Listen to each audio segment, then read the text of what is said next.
सर्वप्रथम मी भारतीय जनता पक्षामध्ये माननीय अशोकराव चव्हाण साहेब, अमर राजूरकरजी यांचं मनपूर्वक स्वागत करतो आणि निश्चितच त्यांच्यासारख्या ज्येष्ठ नेत्याच्या प्रवेशामुळे महाराष्ट्रामध्ये भारतीय जनता पक्षाची आणि महायुतीची शक्ती ही भक्कम झाली आहे, ती वाढली आहे, याबद्दल आमच्या कोणाच्याही मनात शंका नाही। आज आपण पाहतोय की देशभरामध्ये माननीय प्रधानमंत्री मोदीजी यांनी ज्या प्रकारे भारताला विकसित करण्याचं स्वप्न पूर्णत्वाकडे नेण्याचं काम सुरू केलं आणि जो बदल, जे परिवर्तन भारतामध्ये दिसायला लागलं, त्यामुळे देशभरातल्या अनेक चांगल्या नेत्यांना आपणही देशाच्या मुख्य प्रवाहामध्ये काम करावं, मोदीजींसारख्या एका मजबूत नेतृत्वासोबत काम करावं, मोदीजींचा जो देशाला पुढे नेण्याचा हा प्रयत्न आहे, या प्रयत्नामध्ये आपणही वाटा उचलावा, अशा प्रकारचा विचार अनेक नेत्यांमध्ये त्या ठिकाणी आला आणि त्यातलं एक प्रमुख नेतृत्व म्हणून माननीय अशोकराव चव्हाणांकडे आपण बघू शकतो। अशोकरावांनी भारतीय जनता पक्षामध्ये बिनशर्त प्रवेश केला। त्यांनी केवळ एवढंच सांगितलं की विकासाच्या मुख्य धारेमध्ये योगदान देण्याची संधी मला द्या, बाकी मला पदाची कुठलीही अपेक्षा नाही, लालसा नाही। आणि आम्हाला अतिशय आनंद आहे। आज खरं म्हणजे त्यांचा प्रवेश झालाय, अमर राजूरकरजींचा प्रवेश झालाय, पण लवकरच हजारो कार्यकर्ते आणि नेते यांच्या प्रवेशाचा कार्यक्रम देखील आम्ही निश्चितपणे आयोजित करू। महाराष्ट्रामध्ये येत्या लोकसभेच्या निवडणुकीमध्ये त्यांच्या प्रवेशामुळे महाराष्ट्रात आणि विशेषतः मराठवाड्यात आमच्या महायुतीला एक विशेष बळ मिळेल आणि आम्हाला निश्चित त्याचा फायदा होईल, हा मला विश्वास आहे। मी पुन्हा एकदा आमच्या सगळ्यांच्या वतीने त्यांचं मनपूर्वक स्वागत करतो आणि माननीय अशोकरावांना बोलण्याची विनंती करण्याच्या आधी समोरून इशारे येत आहेत की हिंदीत देखील बोला, आणि अशोकरावांचा प्रवेश हा राष्ट्रीय बातमी असल्यामुळे मी हिंदीत देखील बोलतो। आज हम सभी के लिए बहुत हर्ष की बात है कि महाराष्ट्र के एक बड़े ही कद्दावर नेता, जो कई बार महाराष्ट्र की विधानसभा में, देश के लोकसभा में चुनकर आए, अलग अलग विभागों के मंत्री के रूप में काम किया, महाराष्ट्र में 2 बार मुख्यमंत्री के रूप में काम किया, ऐसे अशोकराव जी चव्हाण साहब, इन्होंने भारतीय जनता पार्टी में प्रवेश किया है। और अभी अभी हमारे प्रदेश अध्यक्ष बावनकुळे जी ने उनको पार्टी का प्राइमरी मेंबर, उनको पार्टी की प्राइमरी मेंबरशिप देकर और उनका ससम्मान भारतीय जनता पार्टी में प्रवेश लिया है। हमारे लिए बहुत हर्ष की बात है, क्योंकि आज हम सभी लोग देखते हैं कि पूरे देश में मोदी जी ने जिस प्रकार का विकास का कार्य किया है और जिस प्रकार से भारत का चेहरा और चित्र बदला है, इससे प्रभावित होकर कई पार्टियों के बड़े बड़े नेता जो है, इनको भी ये लगता है कि देश की इस विकास की राह में हम भी मोदी जी के साथ अपना योगदान दें, और इसी के चलते कई कद्दावर नेता भारतीय जनता पार्टी में आ रहे हैं। और महाराष्ट्र में हमारे लिए बहुत सौभाग्य की बात है कि अशोकराव चव्हाण जी जैसे एक कद्दावर नेता ने भारतीय जनता पार्टी में प्रवेश किया है। और जब हमारी उनसे चर्चा हुई उस समय उन्होंने बहुत स्पष्ट रूप से कहा कि मैं बड़े से बड़े पद पर रहा हूं, इसलिए मेरे लिए पद कोई मायने नहीं रखता। मैं देश की मुख्य धारा में मोदी जी के साथ योगदान देना चाहता हूं और इसलिए भारतीय जनता पार्टी में मैं प्रवेश कर रहा हूं। तो हम सभी की ओर से हम उनका स्वागत करते हैं। उन्होंने कांग्रेस पार्टी का भी इस्तीफा दिया है और वे विधायक पद पर चुनकर आए थे, उस पद का भी उन्होंने इस्तीफा दिया है और उसके बाद फॉर्मली भारतीय जनता पार्टी को उन्होंने ज्वाइन किया है। आज उनके साथ पूर्व विधायक अमर राजूरकर जी ज्वाइन हुए हैं और भविष्य में बहुत बड़े पैमाने पर उनके साथ देने वाले, उनके प्रभाव से राजनीति करने वाले ऐसे कई कद्दावर नेता और कार्यकर्ता भी भारतीय जनता पार्टी में प्रवेश करेंगे। मैं ऐसा मानता हूं कि उनके प्रवेश के कारण महाराष्ट्र में और विशेष रूप से मराठवाड़ा में भारतीय जनता पार्टी और हमारी जो महायुति है इसको निश्चित रूप से फायदा होगा। मैं उनका फिर एक बार बहुत बहुत स्वागत करता हूं, अभिनंदन करता हूं और उनसे निवेदन करता हूं कि वे आप सभी को संबोधित करें। राज्य के उप मुख्यमंत्री सन्माननीय देवेंद्र फडणवीस जी, महाराष्ट्राच्या भाजपाचे अध्यक्ष श्रीमान बावनकुळे जी, मुंबई काँग्रेसचे अध्यक्ष आमचे मुंबई भाजपचे सवयीचा परिणाम आहे, 50 वर्षाची सवय आहे, 50 वर्षाची सवय असल्यामुळे मुंबई भाजपाचे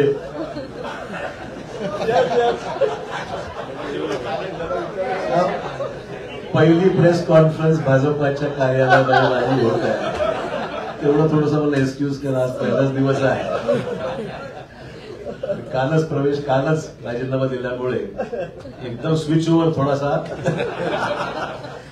परंतु आमचे मित्र भाजपाचे मुंबईचे अध्यक्ष आशिष शेलारजी, खासदार प्रताप पाटील, आमचे पालकमंत्री गिरीश महाजन, लातूरचे आमचे खासदारजी, ज्यांनी मोया आमचे या ठिकाणी उपस्थित असलेले अमर राजूरकरजी आणि सर्व विधान परिषदेला आमचे नेते आणि सर्व आमचे सहकारी उपस्थित पत्रकार बंधू भगिनी आणि सहकारी मित्रांनो, सर्वप्रथम मी देशाचे प्रधानमंत्री श्री नरेंद्र मोदीजी, देशाचे गृहमंत्री अमित शाह साहेब, भाजपाचे राष्ट्रीय अध्यक्ष जे.पी. नड्डाजी, त्याचबरोबर उपमुख्यमंत्री देवेंद्र फडणवीसजी, बावनकुळेजी, आशिष शेलारजी आणि भाजपाचे असंख्य इथे चाहते, ज्यांनी मनापासून आम्हाला माझ्यावर प्रेम केलं। म्हणजे आम्ही विरोधी पक्षात असताना सुद्धा, सत्तेमध्ये असताना सुद्धा महाराष्ट्राची एक वेगळी परंपरा राहिलेली आहे की एकमेकांविषयी असलेले आमचे संबंध राजकारणाच्या पलीकडे जाऊन सुद्धा आम्ही सर्वांनी एक दुसऱ्याला साथ दिलेली आहे। विकासात्मक कामासंदर्भामध्ये ही महाराष्ट्राची परंपरा राहिलेली आहे आणि त्यामुळे मला आज माझ्या आयुष्याची नवीन सुरुवात मी करत आहे असं मी निश्चित म्हणेन। इतके वर्ष मी गेल्या 38 वर्षाचा माझा हा राजकीय प्रवास हा मी आज बदल करत आहे आणि त्यातून आज भारतीय जनता पक्षाच्या या पक्षामध्ये प्रवेश करत आहे। प्रधानमंत्री नरेंद्र मोदी यांच्या नेतृत्वाखाली त्यांची ती स्फूर्ती घेऊन, त्यांची प्रेरणा घेऊन या देशामध्ये राज्यामध्ये चांगलं काम करता आलं पाहिजे, सकारात्मक भूमिका घेऊन पुढील वाटचाल आपला करता आली पाहिजे आणि राज्याच्या देशाच्या प्रगतीमध्ये आपला हात आपण निश्चित योगदान दिलं पाहिजे। या प्रामाणिक भूमिकेतून मी आज या ठिकाणी आज पक्षामध्ये प्रवेश करत आहे।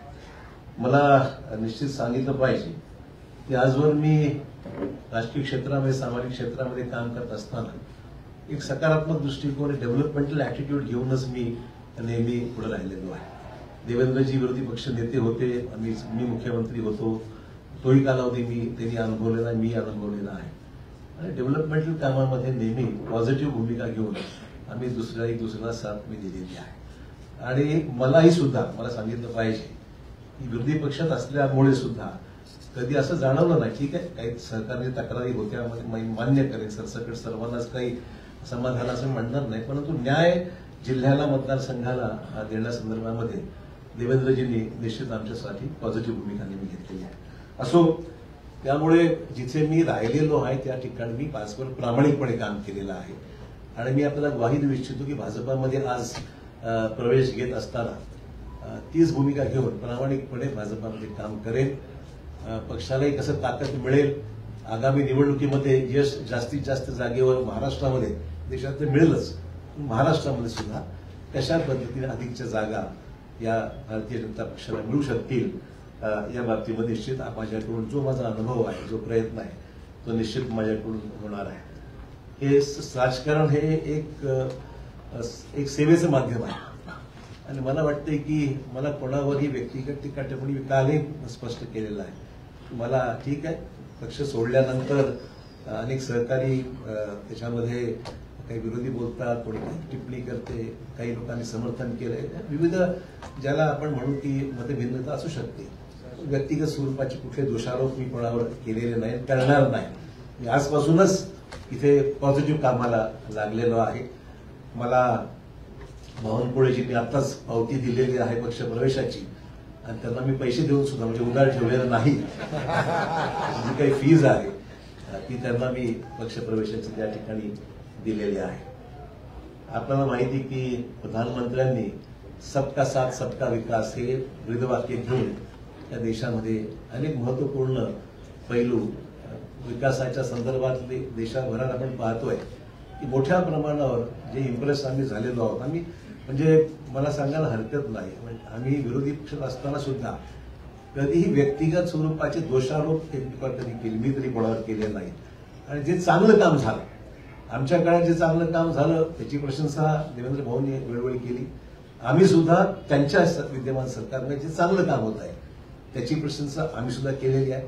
कधी वेळेवर आमच्यावर टीका होते की तुम्ही फार माइल्ड आहात, तुम्ही काही टीका विरोधी पक्षावर करत नाही किंवा सत्ताधारी पक्षावर करत नाही.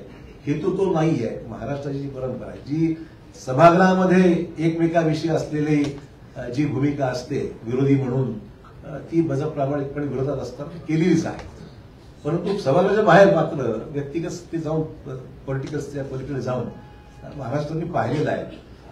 महाराष्ट्राच्या या विधिमंडळामध्ये अनेक दिग्गज आम्ही पाहिलेले आहेत आणि त्या दिग्गजांचे संबंध सभागृहात जरी कटुता काही ठिकाणी आली असेल, पण सभागृहाच्या बाहेर मात्र एकमेकांविषयी आदर बाळगूनच जी भूमिका वठवायची असतील, पक्ष धोरणं असतील, कामासंदर्भातल्या अपेक्षा असतील, ती सर्वांनीच राबवलेली. म्हणून ती परंपरा महाराष्ट्रात कायम राहावी अशा प्रकारची निश्चित आम्हा सर्वांची मैत्री भूमिका निश्चित राहणार आहे. एक नवीन सुरुवात भारतीय जनता पक्षाची जी काही ध्येय धोरणं आहेत त्या पद्धतीने निश्चितच काम केलं जाईल. पक्षाच्या भूमिकेतून जे आदेश पक्ष मला देईल, उपमुख्यमंत्री देवेंद्र फडणवीस सांगतील त्या पद्धतीने निश्चित आगामी काळामध्ये काम करण्याचा माझा मानस आहे. कुठलीही मागणी मी त्यांच्याकडे मी केलेली नाही. जे मला त्या ठिकाणी सांगितलं जाईल त्याप्रमाणे निश्चित मी काम करेल. माझ्या आधीच्या पक्षातील माझ्या सहकार्याचे मी आभार मानते. या निमित्ताने इतके वर्ष आम्ही एकत्र राहिलो. ठीक आहे, हा माझा व्यक्तिगत निर्णय होता, मला कुणी जा म्हणून सांगितलं नाही आणि मी शेवटपर्यंत, लोक म्हणतात काल परत तुम्ही पक्षाकडे तिथे बसला होता आणि अचानक तुम्ही स्विच ओव्हर झाला. म्हणलं शेवटच्या क्षणापर्यंत मी जिथं आहे त्याचं काम मी केलेलं आहे आणि आज जेव्हा मी त्यानंतर माझी भूमिका मी या ठिकाणी स्पष्ट केलेली आहे. त्यामुळे मित्र, बस एवढंच या निमित्ताने मला सांगायचं. मी अधिक काही याच्यावर आज तरी भाष्य करणार नाही. मी सुद्धा या पक्षात नवीनच आहे, त्यामुळे सगळ्याच गोष्टीवर आज काही बोलण्यापेक्षा निश्चित योग्य वेळी.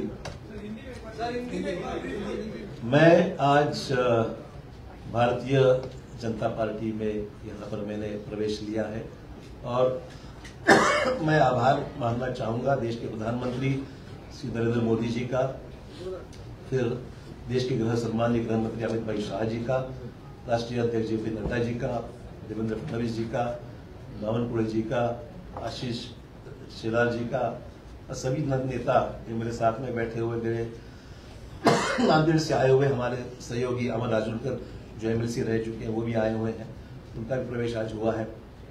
मैं आभार मानूंगा भारतीय जनता पक्ष के नेतृत्व की, उन्होंने मुझे आज ये मौका भारतीय जनता पार्टी में आने न्योता दिया और काम करने की यहाँ पर मुझे यहाँ पर संधि दी है, एक मौका दिया है, उसलिए मैं उनका दिल से शुक्रिया अदा करता हूँ।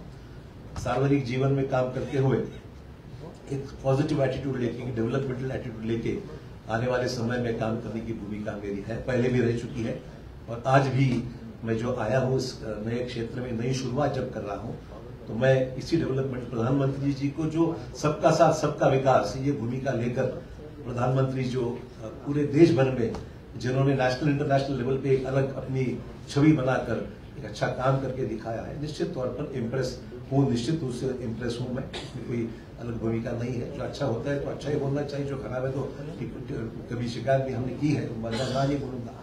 आज जब हम देख रहे हैं कि देश के सामने कई चुनौतियां हैं, तो चुनौतियों के साथ साथ डेवलपमेंट भी जिस रफ्तार से इस देश में हो रहा है हम सबके लिए बहुत ही प्रशंसनीय है और आने वाले समय में हम सब साथी मिलकर देश में एक पक्की मजबूत भाजपा की सरकार लाने का हमारा प्रयास निश्चित तौर पर रहेगा। बस इससे ज्यादा मैं आपका वक्त नहीं लूंगा। मैं आप सबका आभारी हूँ।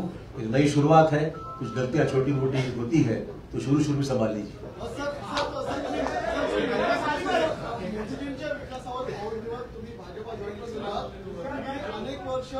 अनेक वर्ष काँग्रेसमध्ये काम केलेले आहेत, अनेक आमदार हे देखील मोदींच्या विकासावर या ठिकाणी इम्प्रेस झाले असतील, तुमचे सहकारी असतील, ते सुद्धा भाजपा जॉईन करणार आहेत का? मला मुद्दाम सांगितलं पाहिजे, मी कोणालाही, हा माझा व्यक्तिगत डिसिजन होता, मी कोणालाही आमंत्रित किंवा निमंत्रित केलं नाही।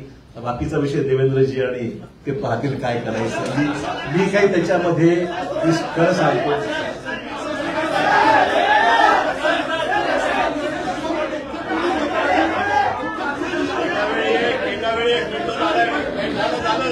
अरे बाबा, हॅलो, अरे शांतपणे असं तुम्ही तुमच्यापैकी कोण काय बोलतोय आम्हाला काही लक्षात येत नाही। आपल्याला जर प्रश्नोत्तर करायचे असतील तर तुम्ही शिस्त पाळली तरच होईल। एका वेळी एक जण एकाने प्रश्न विचारला त्यांनी पुन्हा विचारायचा नाही।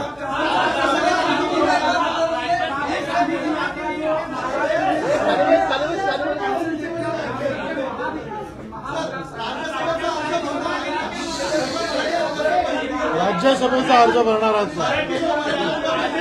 असं आहे की राज्यसभेचे अर्ज कोण भरतील कोण भरणार नाही याचा निर्णय केंद्रीय भारतीय जनता पार्टी करते। केंद्रीय भारतीय जनता पार्टी राज्यसभेच्या आमच्या उमेदवारांची घोषणा करेल, ती केल्यावर तुम्हाला समजेल। आप उसको देखेंगे और खासकर महाविकास आघाड़ी लगातार कोशिश कर रही है बीजेपी को महाराष्ट्र के भीतर रोकने के लिए, जो मिशन 45 का बीजेपी ने टारगेट किया, उसको कैसे देखते?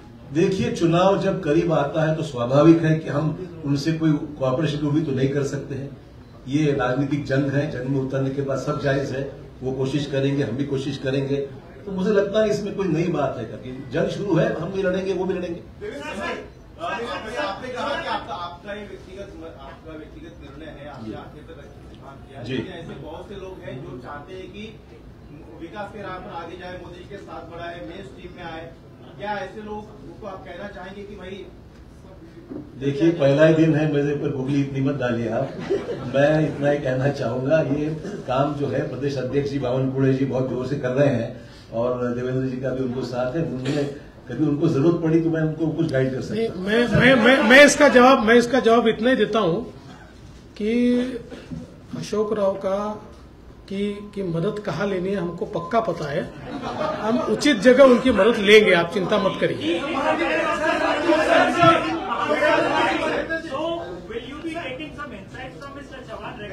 100%। देखिए, उनका केवल महाविकास आघाड़ी ने उनका एक प्रदीर्घ अनुभव रहा है, तो उनके अनुभव का यानी पॉलिटिकल अनुभव का भी और एडमिनिस्ट्रेटिव अनुभव का भी फायदा लेंगे।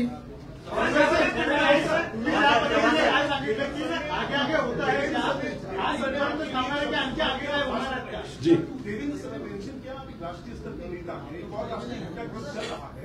दिल्ली के बॉर्डर पे इस वक्त एक बार फिर किसान आंदोलन आया है, उसका आरोप ये लग रहा है, किसानी का आरोप आपकी पूर्ववर्ती पार्टी कांग्रेस पर लग रहा है कि उन्होंने उत्साह एक बार फिर चुनाव को देखते हुए किस कॉन्टेक्स्ट में? देखिए, आरोप प्रत्यारोप तो राजनीति में होते रहते हैं। सवाल ये है कि किसानों की समस्या है देश में, उसको किस तरीके से हैंडल करना है, राष्ट्रीय स्तर पर प्रधानमंत्री जी सक्षम है देश के कृषि मंत्री और अन्य मंत्रियों के साथ लेकर, मैं समझता हूँ इसको हल करना चाहिए। आपको याद होगा जो किसानों के 3 कानून बना, अल्टीमेटली सरकार ने विड्रॉ किया, पब्लिक ओपिनियन जानकर उसको फैसला लिया गया। तो मैं नहीं समझता हूँ प्रेस्टीज की बात। हम चाहते हैं कि देश के सभी तमाम किसानों को न्याय मिलना चाहिए, किसानों की आत्महत्याओं को रोक लगाने का, कम करने का प्रयास होना चाहिए। और मुझे उसमें जो हो रहा आंदोलन उसमें ध्यान निश्चित देंगे, ऐसी कोई बात नहीं।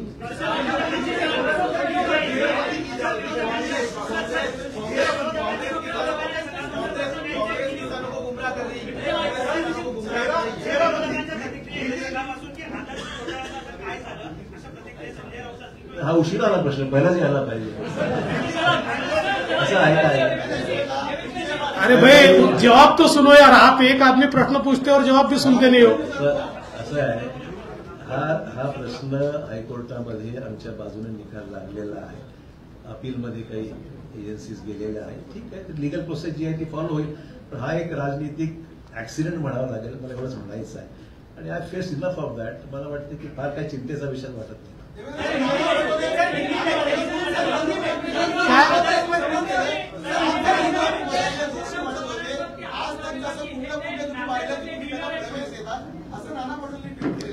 नाना पटोलेंनी प्रवेश दिलाच होता की नाही आम्ही, राहिलेच ना आमच्याकडे ते।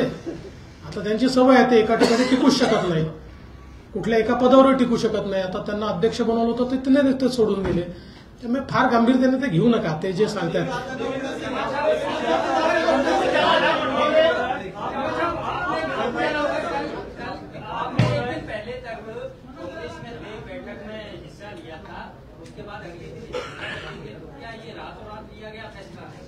नहीं, जरूरी नहीं ऐसा है कि सोच विचार तो चल ही रहा था और मैं देख रहा था अच्छा मुहूर्त है आज का, तो निकल गया उसमें।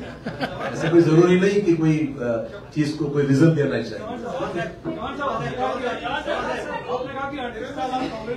जी, और फिर आपने बीजेपी में प्रवेश करने का फैसला लिया जी, तो जो अचानक से इतना सा बड़ा कर लेना जी, इतना कठिन है या आसान है? और दूसरा चीज, कांग्रेस वाले कह रहे हैं कि पार्टी ने इतना सब कुछ दिया, सब कुछ बनाया, उसके बावजूद आप पार्टी छोड़ के जा रहे हैं, तो ये विश्वासघात है पार्टी।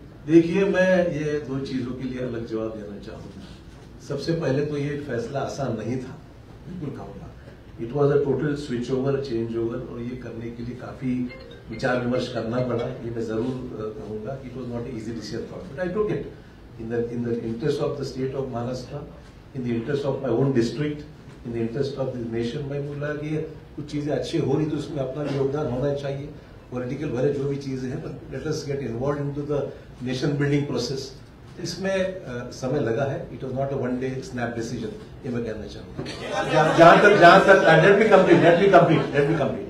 दूसरा इशू है सर, जरूर पार्टी ने मुझे बहुत कुछ दिया, मैं नहीं मना नहीं कर रहा हूँ, पर ये भी सच है मैंने भी पार्टी के लिए बहुत योगदान दिया, जिसके लिए महाराष्ट्र में कांग्रेस पार्टी को निश्चित ताकत मिली, ये भी कोई डिनाई नहीं कर सकता। तो it was not, I am not, मतलब ये मैं पर्सनली ऑब्लाइज हूँ पार्टी के लिए, मेरे पार्टी की लीडरशिप के लिए ऑब्लाइज हूँ, बट अचानक अगर तुम मेरे बौछार कोई चीज की करते हो ये उचित नहीं है। ठीक है, मैंने फैसला किया इंडिविजुअली, मैंने पार्टी को डैमेज करने की कुछ नहीं किया, it was my own personal decision, but मैंने भी पार्टी में मेरा योगदान क्या है वो मेरी नेशनल पार्टी जानती है।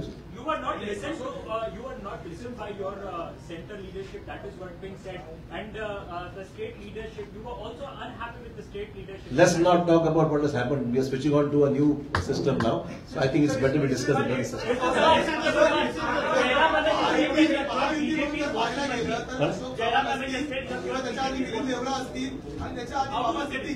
तीन मोठे नेते आहेत ज्यांच्या 2-2-3-3 पिढ्या काँग्रेसमध्ये होत्या, त्यांना आता महायुतीमध्ये प्रवेश करणार आहे, ही परंपरा राखली। दुसरी परंपरा होती विरोधी पक्ष नेते महायुतीमध्ये येण्याची, ती पण कायम राहील का? ते विरोधी पक्ष नेत्यांना तुम्हाला विचारावं लागेल। आमचं काही एक मी स्पष्टपणे सांगतो, आम्ही कुठलंही टार्गेट घेऊन चालत नाहीये, पण ज्या ठिकाणी आम्हाला असं वाटतं की हे नेते आपल्यासोबत येऊ शकतात आणि त्यांच्या येण्यामुळे पक्षालाही फायदा आहे, राज्यालाही फायदा आहे, अशा अनेक नेत्यांची आमची चर्चा चालू असते। त्यांना जर असं वाटलं की नाही मुख्य धारेमध्ये आपण गेलं पाहिजे, मोदीजींसोबत गेलं पाहिजे, तर आमचा म्युच्युअल त्याच्यात तो विचार फायनल होतो आणि त्याच्यानंतर प्रवेश होतो। तर हे खरंच आहे की अजून काही नेते आमच्यासोबत चर्चेमध्ये आहेत। नाही, असं काही यादी वगैरे हा विषय नाही, असा काही 14 आमदार आणणार आणि ते वगैरे हे आकड्यांमध्ये आम्हाला जायचं नाही. मी एवढंच सांगतो की जमिनीशी जुडलेले जे नेते आमच्यासोबत येतील त्यांचं आम्ही स्वागत करू.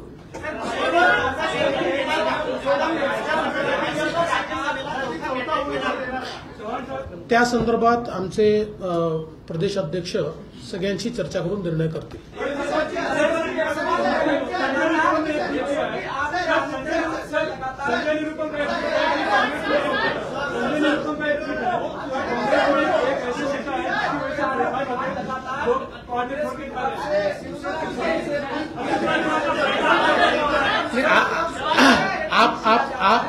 आपने जिनकी बात की मैं उनको अड़चन में नहीं लाना चाहता, पर उनका भी इंतजार है, उनसे हमारी कोई बातचीत नहीं है. पर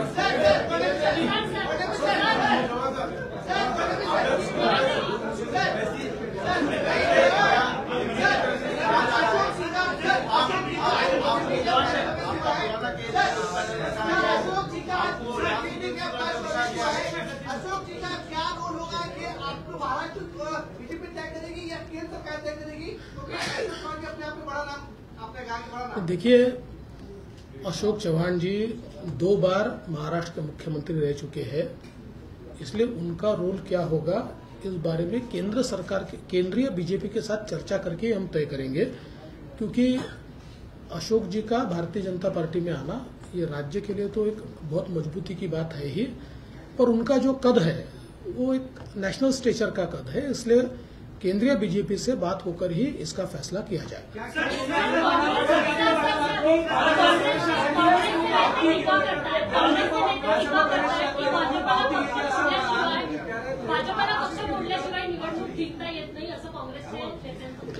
माझा त्यांच्यावर उलटा आरोप असा आहे की त्यांना त्यांचा पक्ष सांभाळता येत नाही, त्यांना त्यांच्या पक्षात नेते सांभाळता येत नाही, त्यांना त्यांच्या पक्षामध्ये मोठ बांधता येत नाही, कारण कोणाचा पायपोस कोणाच्या पायात नाही. आज हे सगळे मोठे नेते इतके वर्षाची त्यांच्या पक्षातली पुण्याई सोडून आमच्यासोबत का येत आहेत, याचं कारण आहे की आज काँग्रेसमध्ये जे वातावरण आहे, आज काँग्रेसमध्ये पार्टी कुठल्या दिशेने चालली आहे हेच कोणाला समजत नाही.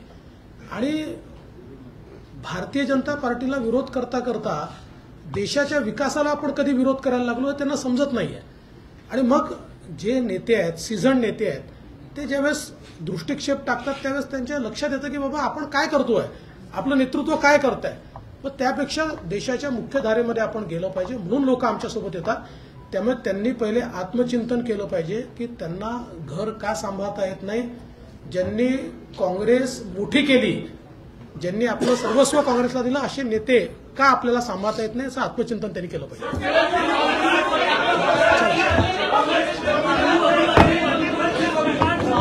सगळ्यांचे खूप खूप धन्यवाद. लोकशाही मराठी ऐका, पहा, जागरूक रहा.